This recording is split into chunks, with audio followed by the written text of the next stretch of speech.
Did you know that the Wicked book gave us a canonical Elphaba-Glinda kiss, which is completely left out of the musical? I'm going to be really disappointed if we don't get gay kissing in the film. And did you know that The Wizard of Oz by L. Frank Baum was banned from public libraries in Chicago in 1928 because it was deemed ungodly for depicting women in strong leadership roles? Because there's nothing scarier to the patriarchy than powerful women.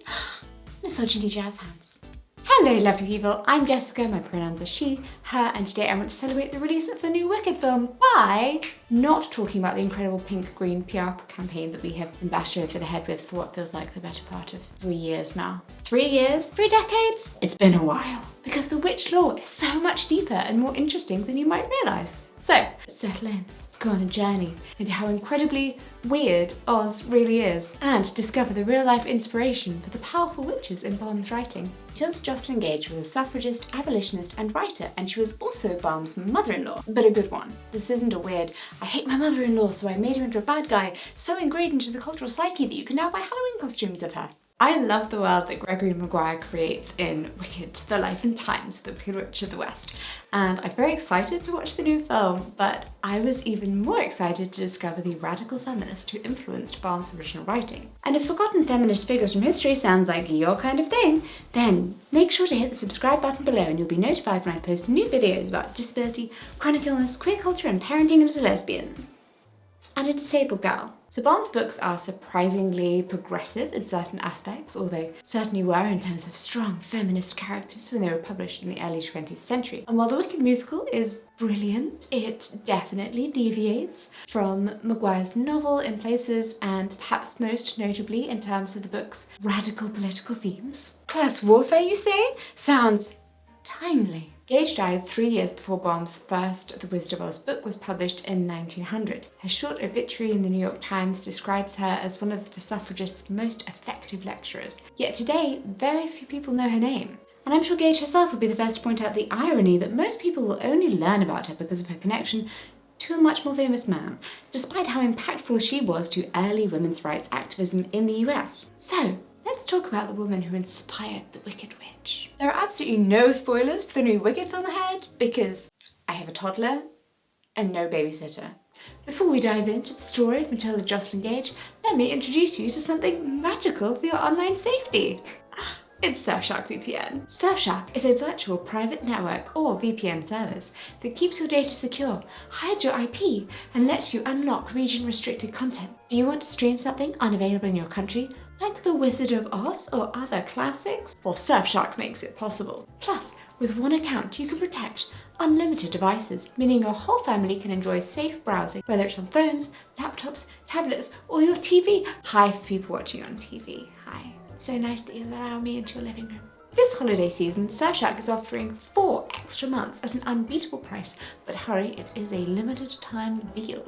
Just go to surfshark.com/Jessica to claim this magical offer today.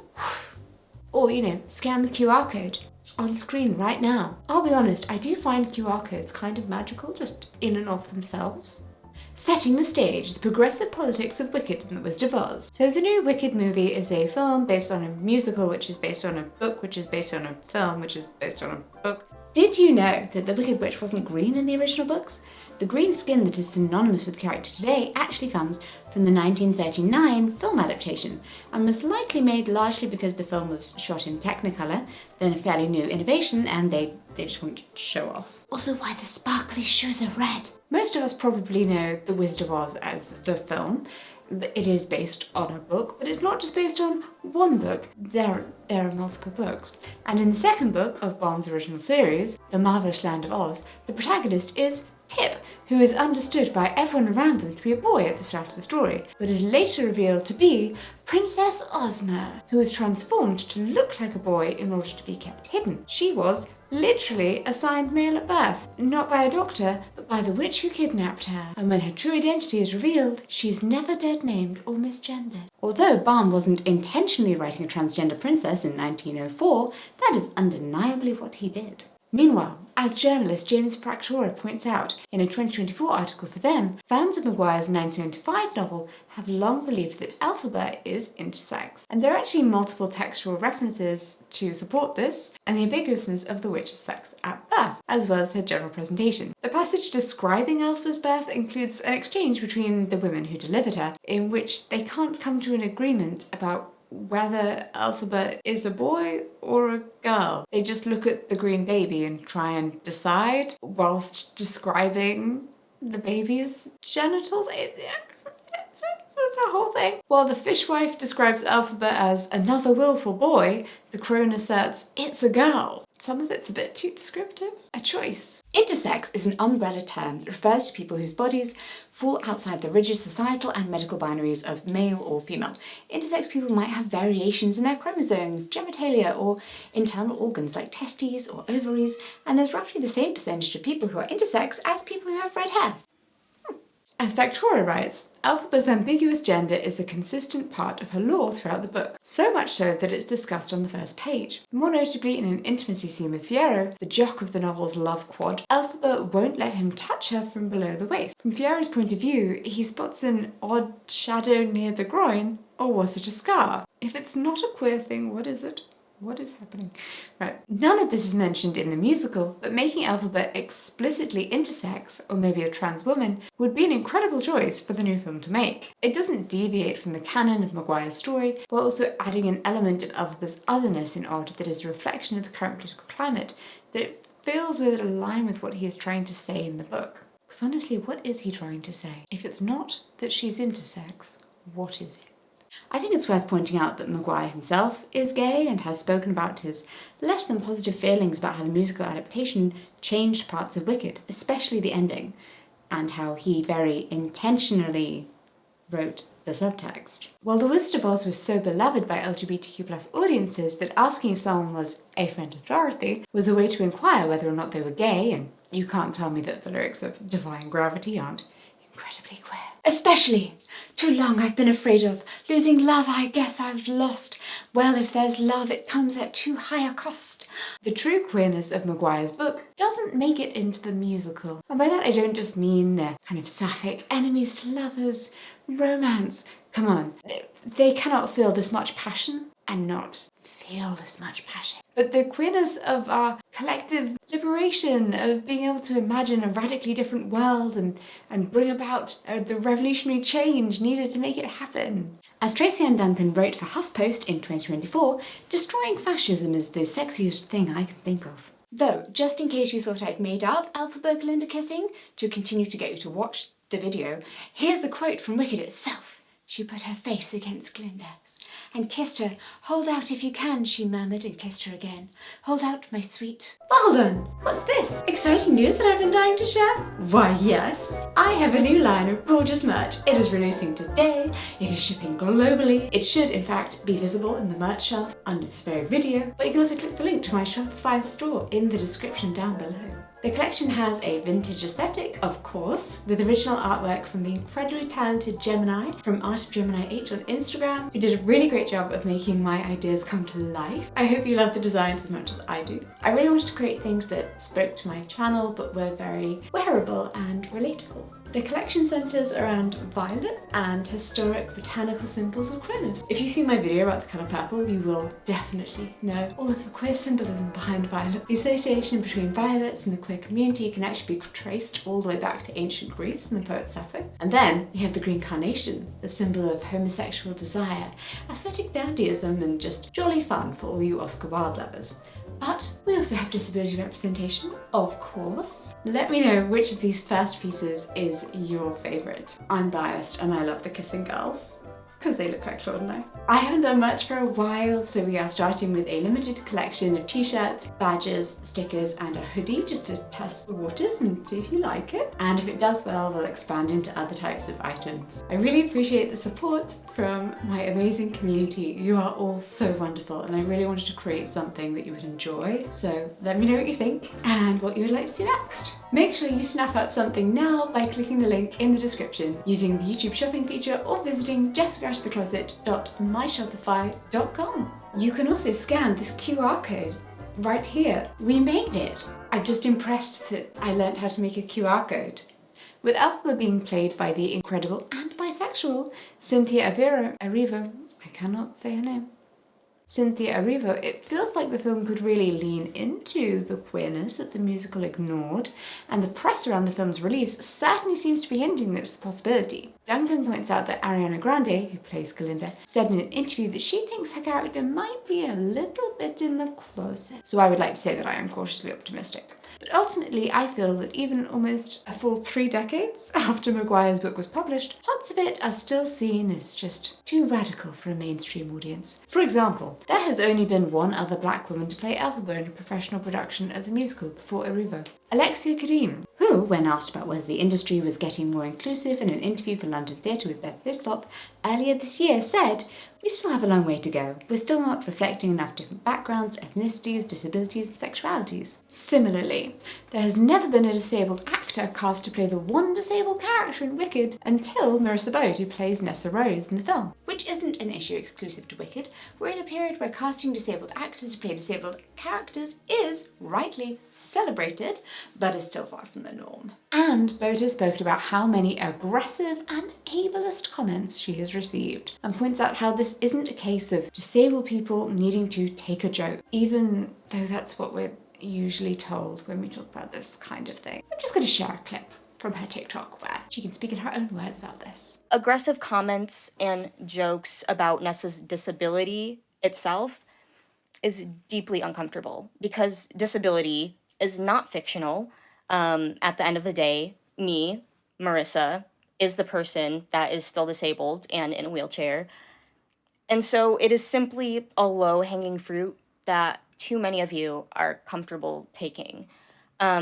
Before even being cast in Wicked, I had received comments just as me, as Marissa, not Nessa, around the words of stand up for yourself, I guess you can't stand him, etc. These comments aren't original. And when these jokes are being made by non-disabled strangers with a punchline of not being able to walk, it very much feels like laughing at rather than laughing with. And I'm literally shaking a little bit. The most frustrating part about all of this is how scared I am to even post/talk about this, which is also the bigger reason as to why I'm making this video in the first place. This goes so far beyond me, Marissa, just needing to ignore comments on the internet. These comments do not exist in a vacuum. Aggressive comments of wanting to cause harm and push Nessa out of her wheelchair or that she deserves her disability are two very gross and harmful comments that real disabled people, including myself, have heard before. Bode's been attempting to delete comments aware of the harm that they might cause to other disabled people who see them and who are coming to her page because they would like to follow her because, yay, she's a disabled actor in a big production, woo. And you know what, we don't have to put up with ableism. Like it's not a thing that we have to have. Sorry, well, as I'm recording this, I have should we take a break for a disabled moment? Why not? One of my hands is being normal and the other, look at this, normal hand. And the other one has decided to freeze up, quite literally. It's so cold. Marissa's experience, daring to be an actor who uses a wheelchair, playing a character who uses a wheelchair, speaks to the heart of the political issues Maguire explores in Wicked. Though, to be clear, she should not be experiencing this. It is absolutely horrific and unacceptable. The film has a chance to make more radical and queer choices than the musical did, but if these comments are from people who've seen the film, then I think they might be missing the point. While Barn, writing his novels in the early 1900s, probably couldn't imagine the amount of progress we've made since he accidentally wrote a trans femme protagonist a century ago, I think it's safe to say that there's someone who would understand the frustration of things not changing as fast or as much as we'd like, and need them to.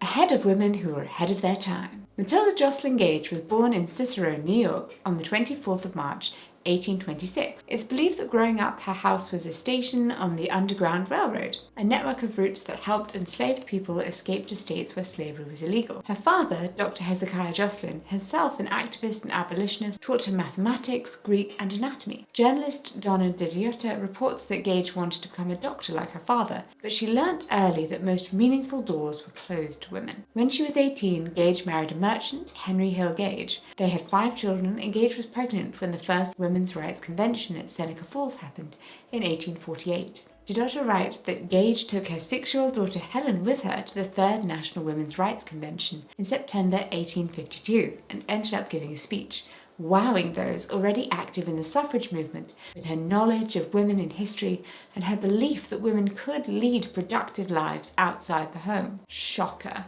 The 1852 Women's Rights Convention was also the first one attended by the far more famous women's rights activist Susan B. Anthony. Gage threw herself into the women's rights movement.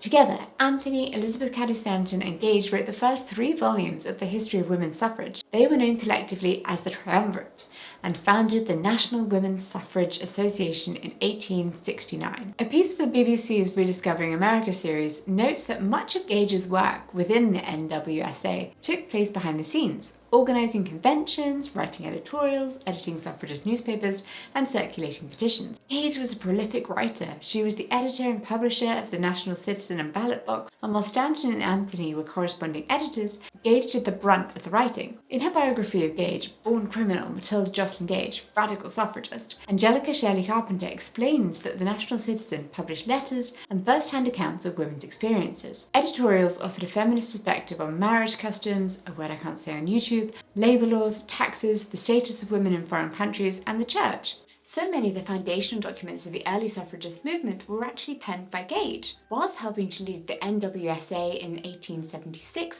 Gage and Stanton co-wrote a Women's Declaration of Rights and Articles of Impeachment against the government of the United States, and in it they argued the government was violating the US Constitution in multiple ways, such as denying women the right to a jury of their peers, because only men could serve as jurors, and subjecting women to taxation without representation. But whilst women may not have had a legal right to vote, many still attempted to do so. Gage tried to vote in the 1872 presidential election, but was turned away by election inspectors. I think they may have sussed her out. When Anthony was arrested for voting illegally, Gage was with her during the trial and helped the Anthony campaign before the trial. As Anthony wouldn't be allowed to speak in court, she gave a speech co-written with Gage entitled "Is It a Crime for a Citizen to Vote?" to as many audiences as she could beforehand. A tactic that was so successful that the location of Anthony's trial was moved so the men of the jury pool wouldn't have heard her speech. Gage took part in other acts of civil disobedience as well. In one, she brandished a bullhorn on a cattle barge in New York Harbor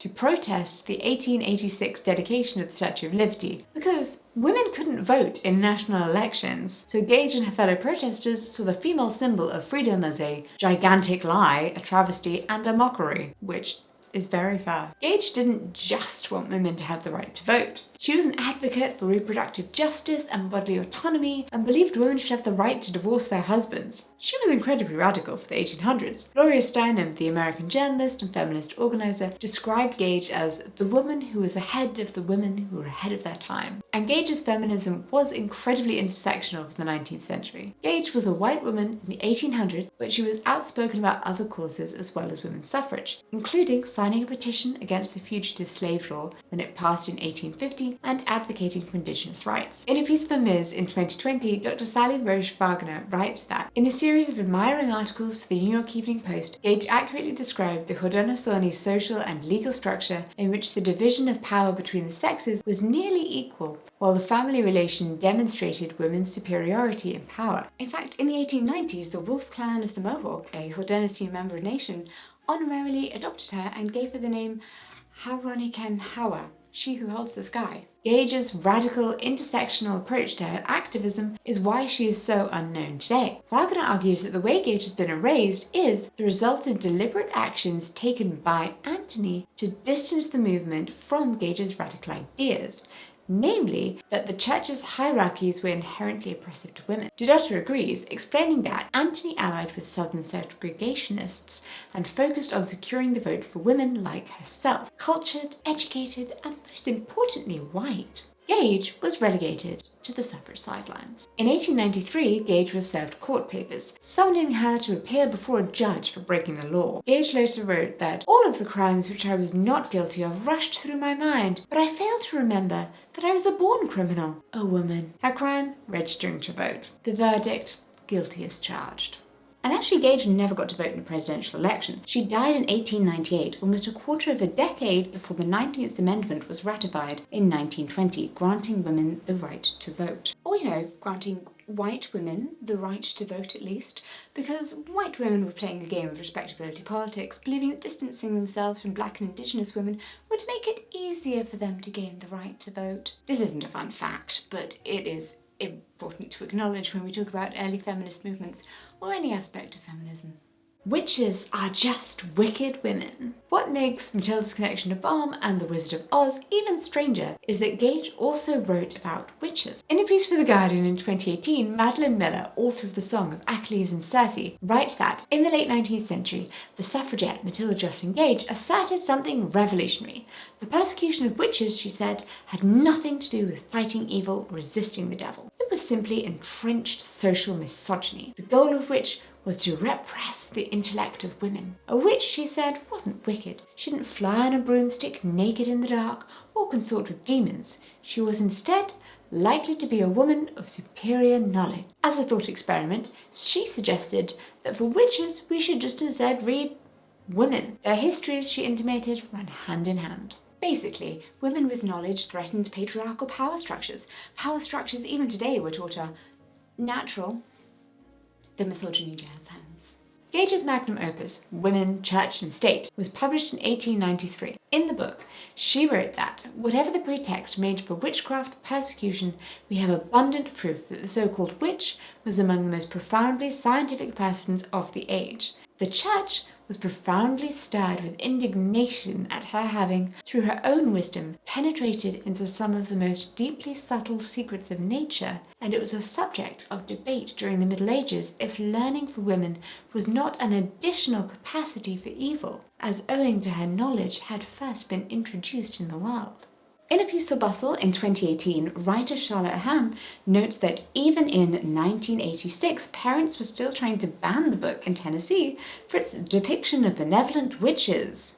There's an idea, both in Gage and Balm's writing, that witches, powerful women, cannot be good or moral. Miller goes on to point out that Anne Boleyn, the second wife of Henry VIII, Mike Toddler's new favourite historical person, was accused of witchcraft, with rumours that Anne even bore physical marks of her compact with the devil, such as the third nipple, moles, and a sixth finger on her right hand, which weirdly no one noticed until they didn't like her anymore. Hey, if you're interested in a deeper discussion about the way disability is often seen as a symbol of wickedness, including in Roald Dahl's The Witches, you should definitely check out my video about disabled villains. Gage's writing explored how the historic persecution of witches was a way to take away women's power. Miller agrees, writing that words like witch are time-honoured tools for policing women meant to shame them into socially prescribed behaviour. Witches are often called unnatural because of their ability to threaten men. With her spells, a witch can transform you into a pig or defeat you in battle. She can curse you, blight your crops, ignore you, refuse you, correct you. Pretty sure a regular woman can ignore you, but sure. Punishing witches accomplishes two things. It ends the threat and it makes others afraid to follow in the unruly woman's footsteps. Gage herself was undoubtedly an unruly woman, and that unruliness feels like it would be enough to have her branded as a witch. Certainly to inspire the Wicked Witch in an incredibly well-known children's book. Wicked Witch or Good Witch? One of Gage's children, Maud, was enrolled in one of Cornell University's first classes to admit women. It's understandable, as Arlen writes in This Feminist Icon May Have Partially Inspired the Wizard of Oz, that Gage was horrified when her 20-year-old daughter Maud started dating a struggling actor and would-be writer named L. Frank Baum. Matilda had no time for disappointing men like Frank, or as she put it, according to a Catherine M. Rogers biography of Baum, she would not have my daughter be a darned fool and marry an actor, said by many a mother-in-law, probably. However, because Gage had, unsurprisingly, raised an independent thinking woman who went after what she wanted, or did whatever she wanted, and dropped out of Cornell to marry Baum. Baum's biographer Evan Schwartz points out how intimidating Gage would undoubtedly be to her new son-in-law, noting that even by the high standards of the world's most menacing mothers-in-law, she set herself apart. Mrs. Gage railed against religious leaders and politicians for a living, and was so controversial and so scary to some that she was deemed an infidel. Her activities called satanic. So, think about that before you complain about your mother-in-law. Which, let's be honest, really just proves Gage's point that women fighting for their rights are branded as witches. Am I overusing the misogyny jazz hands at this point? No.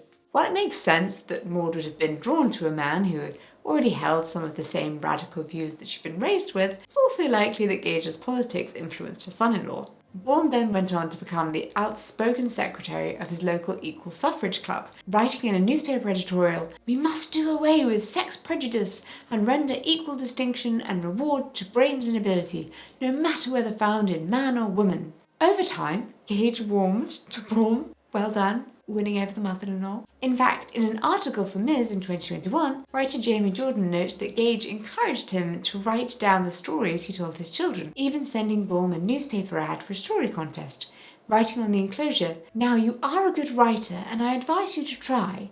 Of course, you have but a little time, but ideas may flow." The world Baum creates in The Wizard of Oz is a matriarchal society. In an article for The Atlantic in 2019, Pam Grossman wrote that although his book, The Wonderful Wizard of Oz, published in 1900, is titled after a man, it is fundamentally a female-centric story, a tale about a girl's journey through a land governed by 4 magical women. Yet those who have studied Gage's work more closely argue that she might have inspired not the Wicked Witch, but the Good Witch as in Baum's work. The Wizard of Oz is often cited as the first piece of media to offer an archetype of a good witch. In the first book, Glinda is not only kind to everyone, but also the most powerful of all the witches. In an article for The Nation in 2013, Michelle Dean points out that biographers of Baum routinely declare that he borrowed the concept of the Good Witch wholesale from Gage's writings, though none cite any particular admission by him that he consciously did so. Likewise, in From Cersei to Clinton, Why Powerful Women Are Cast as Witches, Miller writes that Gage directly influenced his creation of Glinda, one of the most iconic good witches in popular culture. Glinda is a sparkly, memorable presence in the 1939 movie and plays a meaty role in the books, protecting the good people of Oz with passion and wisdom. Whilst Gage would have been seen as wicked by many in her lifetime, Baum's work states as fact that women can be powerful and still good. Yet, from our vantage point in 2024, it feels like the character that Gage is closest to is actually Elphaba, protagonist in Wicked, The Life and Times of the Wicked Witch of the West by Gregory Maguire, essentially a fanfic of the original. Elphaba is a powerful witch, an aspiring revolutionary, and is outspoken about the injustice she sees in her world. Sounds incredibly like Gage, and I think she'd be proud of the comparison. If anyone knows whether Maguire knew about Gage and her work, please let me know, because I wasn't able to confirm that. The Matilda Effect. Most people haven't heard of Gage, to the point where there's actually a term named after her that refers to how we often don't know the names of women who've played important roles in history that we should probably be aware of. And we've been talking about her this whole video, but when I said someone named Matilda, you probably still thought of this one. The Matilda Effect was coined in 1983 by science historian Margaret Rossiter to describe how male scientists receive the credit for work done by female scientists. Having spent years being told by her professors that women had contributed nothing to science, Rossiter dedicated her career to uncovering the woman she knew must have existed. In the introduction to her first volume of her study, Women Scientists in America, Rossiter wrote that it's important to note early that women's historically subordinate place in science, and thus their invisibility to even experienced historians of science, was not a coincidence, and was not due to any lack of merit on their part. It was due to the camouflage intentionally placed over their presence in science. Gage herself had written about how women's contributions to science had been erased from history, publishing the pamphlet Woman as an Inventor in 1870. In a piece for the Smithsonian Magazine in 2019, Susan Dominus explains that Gage argued that given more liberty, women could only help the country's technological progress. Rochester came across Gage in the course of her research and named the Matilda Effect after her, recognising that she too had been erased from history. Perhaps even more than her connection to the Wizard of Oz, it feels like Gage would be proud that her name is being used, as Rochester puts it in her 1983 paper, to help current and future scholars to write a more equitable and comprehensive history and sociology of science that not only does not leave all of the Matildas out, but calls attention to still more of them. And yes, ask me why my dog's called Matilda. Dominus writes that in the past year, dozens of papers on gender discrimination in science have cited the Matilda Effect. Over a century after her death, Gage is still involved in the fight for women's rights. And what could be more wicked in the eyes of the patriarchy than that? In conclusion, Wicked has been released. My every social media timeline is full of class warfare and finger holding. I wish I could unsee that. I find long nails a bit much. It's just a no. Oh, also this small thing called the US presidential election happened recently, and now it feels a little bit like the world might actually just be on actual fire by next week. It can be really hard to find hope at times like this, so I wanted to share a quote from Gage's speech for the Third Women's Rights Convention in Syracuse in 1852. "Fear not any attempt to frown down the revolution already commenced. Nothing is a more fertile aid to reform than an attempt to check it. Work on. Feminists, abolitionists, queer and trans activists, disabled activists, civil rights activists, labour activists, there have been people like Matilda Joslyn Gage fighting for a better world for centuries, and they're going to keep doing that." Had you heard of Matilda Joslyn Gage before? I would love to know if you have come across her, especially if you've heard of other pivotal figures of early feminism in America, but hadn't heard of her. Or leave a comment if you're planning to see the new Wicked film. I'm excited that we're getting to enjoy a franchise featuring witches without giving money to someone who's trying to take away rights from trans people, so yay. And if you're in the mood for more witch-related content, you should check out my video debunking misconceptions about witches. There, it's there, it's a card, you can click it there. Do we need a term similar to the Matilda Effect to describe the way that historical figures' queerness is often erased? Does that term exist? Thank you to Surfshark for sponsoring this video. They are offering 4 extra months at an unbeatable price, but hurry, it's a limited time deal. Go to surfshark.com/Jessica to claim this magical offer today. Thank you so much for watching, and I will see you in my next video. Bye bye.